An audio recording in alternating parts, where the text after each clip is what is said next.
Hello, this is constitutional attorney Catherine Henry, and we are touching base with you today to go over the biblical insight for our freedom fighting topic of the week.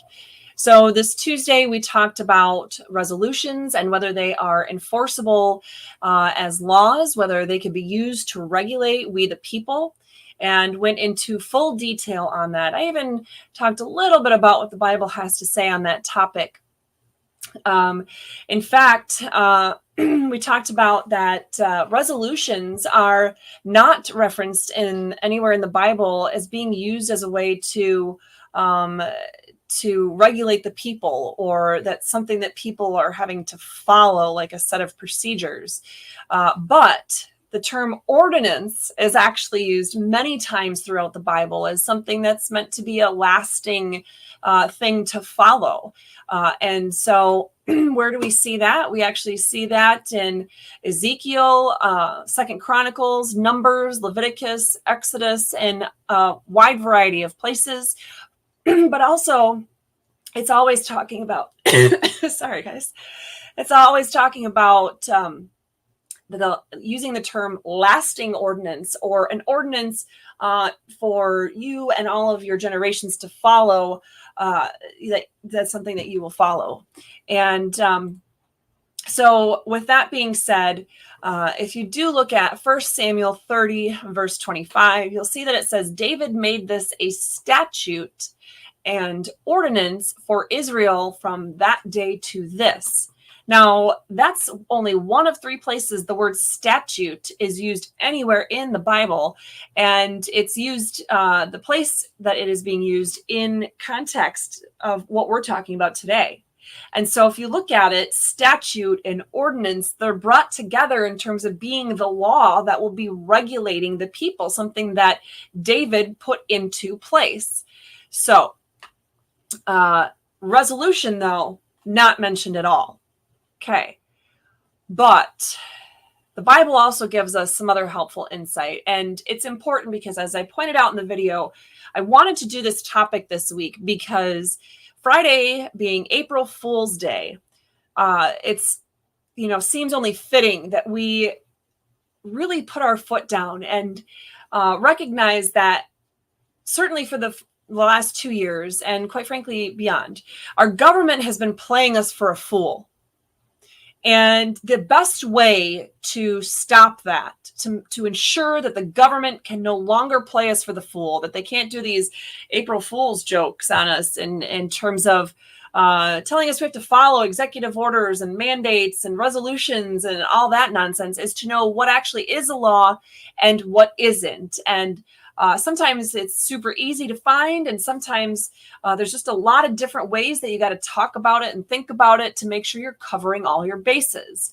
So when it comes to just blindly following what is being said in that resolution, whether it's a local law you have to follow or not, which it's not, I want us to look at 3 places in Proverbs. 10 verse 14 says that the wise store up knowledge, but the mouth of a fool invites ruin. We don't want to go to our own ruin. We don't want to lead to that. We want to be wise and store up the knowledge in this context about whether a resolution is enforceable as a law or not to regulate the people. Proverbs 10:23, though, then says that a fool finds pleasure in wicked schemes, but a person of understanding delights in wisdom.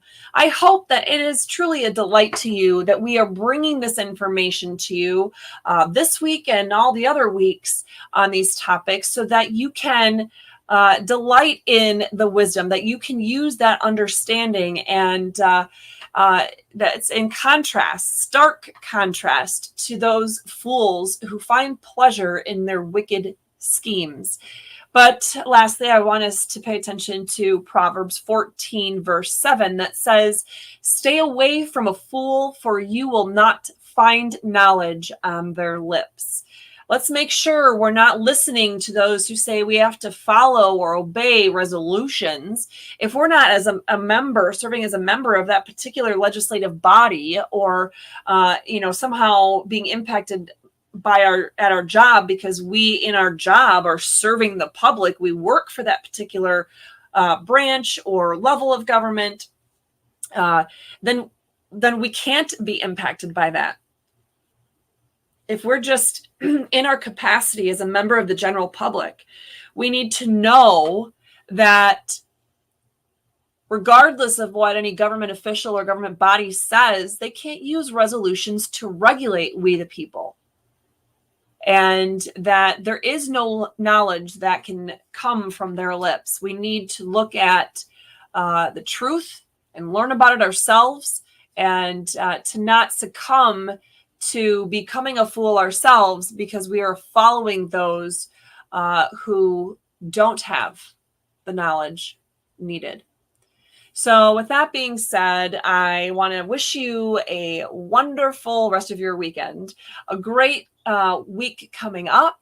And I want to invite you to join us to our weekly episode at noon on Tuesday on Rumble. You can also check it out on our Facebook and YouTube pages.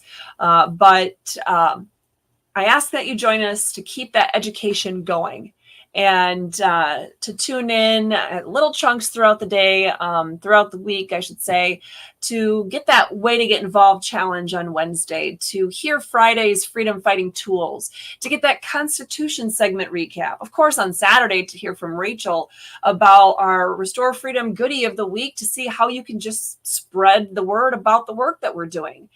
But although I'm inviting you to all that, regardless of if you join us, I do wish you well, and I thank you for tuning in today, and I hope you do have a wonderful rest of your weekend. Thanks, everyone.